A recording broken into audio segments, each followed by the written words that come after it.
YouTube, it's been a minute. You would not believe the month I've had. I got a severe double ear infection, and then I thought I was feeling better, so I went out into the general public, came home with the rhinovirus on top of the ear infection that apparently was not gone, and then that made it worse, and in turn made the rhinovirus worse, and I was just really sick. For 30 days, I was sick. I still have the lingering cough from it, but it's not coronavirus.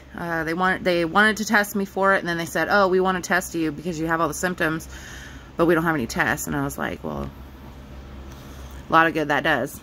So if I have it, I guess so will. But I don't. I'm better now. I really hate to come back after like a month and a half of no videos and talk about some drama. But as everybody in the world knows right now, we're on quarantine. So I don't have any other ways to vent. So I'm going to vent to you guys. So I'm sorry if this goes a little long. Basically, I do want this thread wide open for comments and questions and opinions even. And let's just start with, over a year ago, my two younger girls, their dad got a girlfriend. And I've known this woman, and I've known exactly who she is for a long time. And we were acquaintances. I would never say friends. We were acquaintances. Okay, so this is how it started. They started dating, and I was like, whatever, do you. It's none of my business. I don't care. And he would ask me like, oh, is there anything wrong with her? Is there anything you need to be telling me? And I said, it's none of my business, you know, whatever, move on. So after a while, he started taking the girls around her. And I was fine with it. Pick the girls up, bring them back. That's my knowledge of the situation. Pick them up, visit, bring them back. So after a while, my kids started coming to me saying that she was being mean to them. She would call them names. She would yell and cuss at them. My daughter described a night when she sat down on the couch with a bong that her dad helped pack and lit it up in the living room with my kids sitting right there. Okay, she claims this is a lie. My daughter drew a picture of the bong with the weed in the bowl and everything. How does a 9-year-old even know about that? Because I don't smoke weed. I eat edibles, but my kids have no idea they're here. Okay? So, then, and you know, you smoke pot, I don't give a crap. But you're smoking it in your living room with my kids sitting right there, that's a problem. Went to their dad, said, this is what your daughter said. Here's the picture of the bong she drew me. Set some boundaries. Okay, I will. Okay, a little while longer goes back. He takes the kids back over there overnight.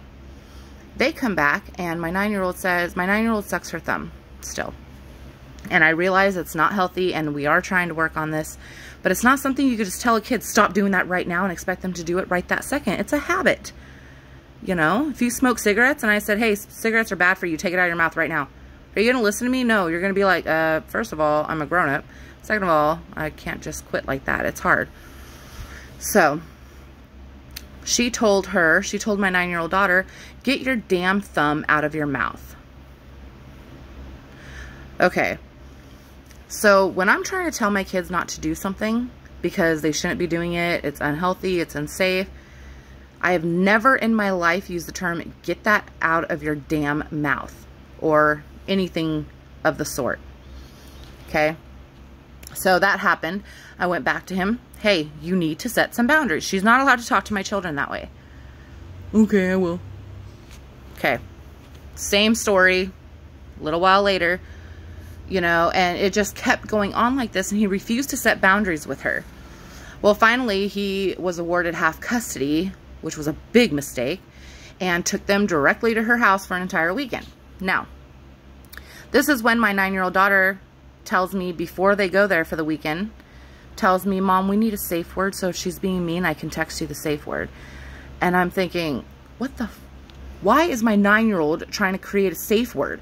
Why is my 9-year-old daughter being put in a situation to need a safe word, okay? So we create a safe word, pie. It was her idea. I don't know where pie came from. But they go over there for the weekend. First night, Mom, pie. So I text their dad. No response. She said, okay, well, it's fine now. Next day, Mom, pie. So I call their dad. No answer. He ignored my call. And so on Sunday, my daughter texts me and she goes, you need to tell Dad that he needs to take us to school Monday, because the big argument was he wanted to be the one to take his kids to school Monday. So she said, you need to tell Dad that he needs to take us to school, not Lisa. Okay. So I texted him that and I said, look, and I texted it very nicely.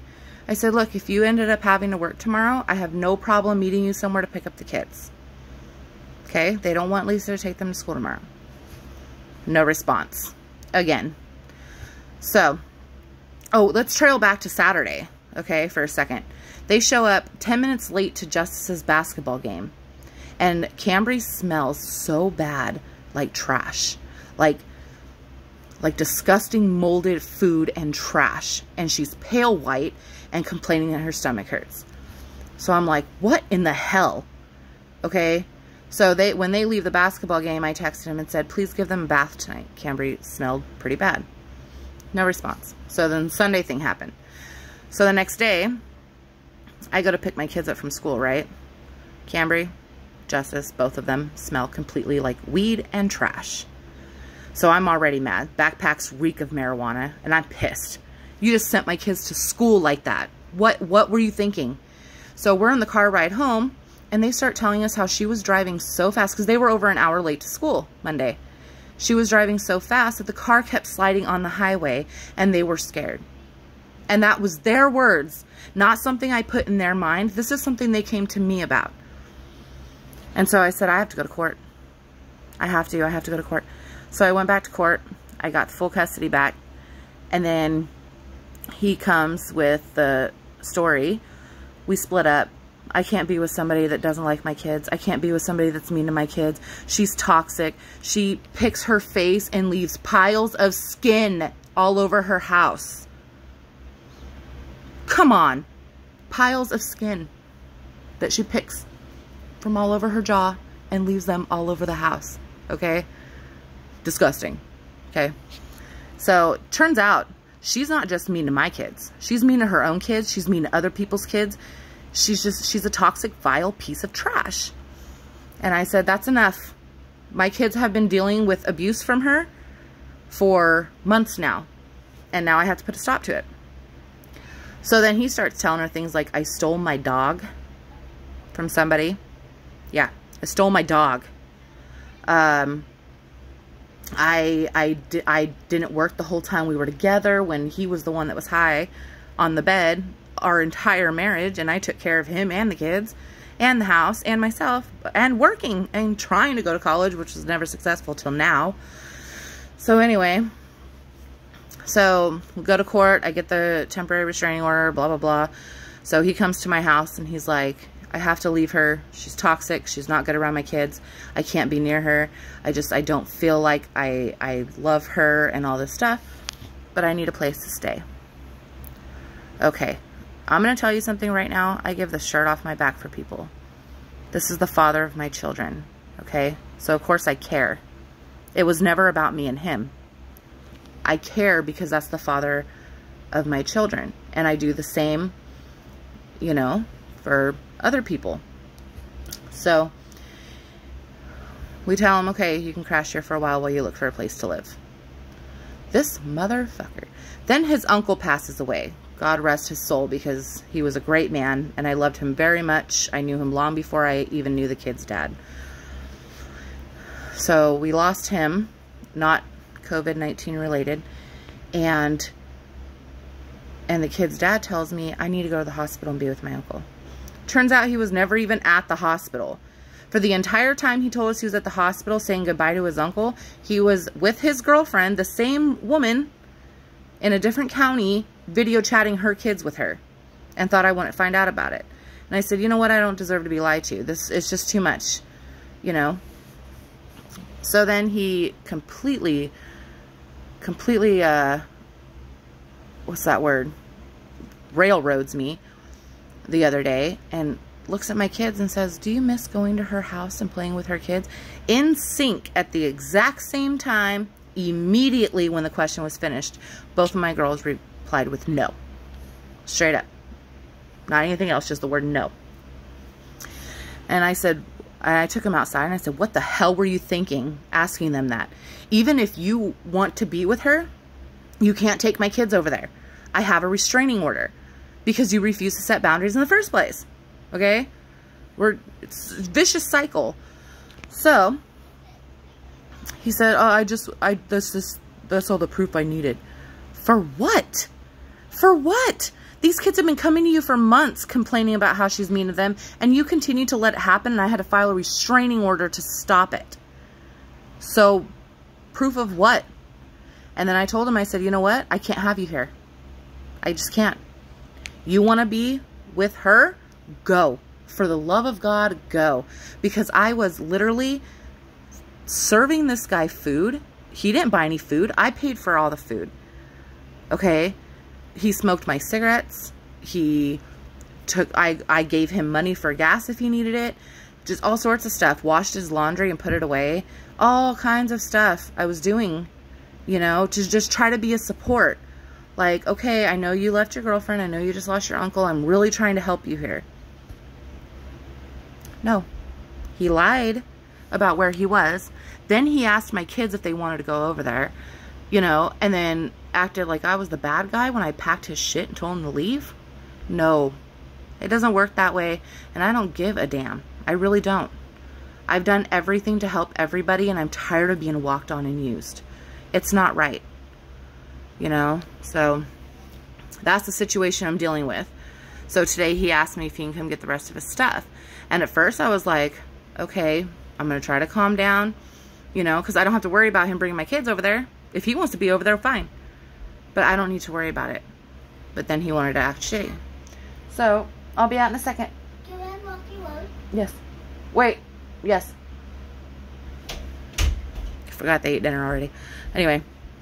So then he wanted to act mean to me. So I just said, you know what? I bagged up the rest of your clothes that I found in my laundry. And they're dirty and they're sitting in my carport. You know? Oh, let's go back about a month and a half. She came over here and slashed my damn tire after the night before she waited out front of my apartment complex. He was on his way to take Justice to her basketball practice. She waited for him, followed him to the basketball practice at the school, and then proceeded to fight with him in front of everybody. Do you know how humiliating that is? Like, it's just trash. It's trashy. She's a trashy person. And I'm sorry, but and now the whole argument is you're trying to control me by using my kids. Yeah. So, I've never used my kids against any of their fathers. Ever. Okay? I have given everything I have to offer to people. And all you had to do was set a couple boundaries, and you couldn't do that. You couldn't tell your girlfriend, you better knock it off and stop talking to my kids like that, or I'm out. No. Cambry didn't want to eat the processed cheese out of a Lunchable, and you know what she told her? Excuse my language coming up. She told her, you're going to eat the fucking cheese, or you're not going to eat any more today. To a 9-year-old child that didn't want to eat processed cheese out of a Lunchable. I don't understand. I don't understand how anybody thinks anybody could legitimately look me in the eyes and tell me that I'm in the wrong. Because if I don't protect these girls, nobody's going to. I'm their only backup. I'm their only support system. Because nobody else does it. Nobody else backs these girls up or stands up for them or fights for them. I do. And I will continue to. And I don't care what I have to bring to court. Because I will continue to protect these girls every day of my life. Until I am done breathing. Because these are my children, and I'm sorry that I'm the only parent that gives a crap. And it's sad because, of course, they're upset. You know? It's just sad to me. So, like I said, I hate to burst in here like the Kool-Aid man after a month and a half or however long with drama and dirty laundry, but I do need opinions. I need opinions on what any other mother out there would do in this situation. So, I'm sorry this went so long. Let me know what you guys think. I hope everybody's safe in quarantine. This stuff sucks, so just stay home. Stop hoarding all the toilet paper. Stay safe. And I'll be around. I'll be making more videos. because I seriously don't have anything to do.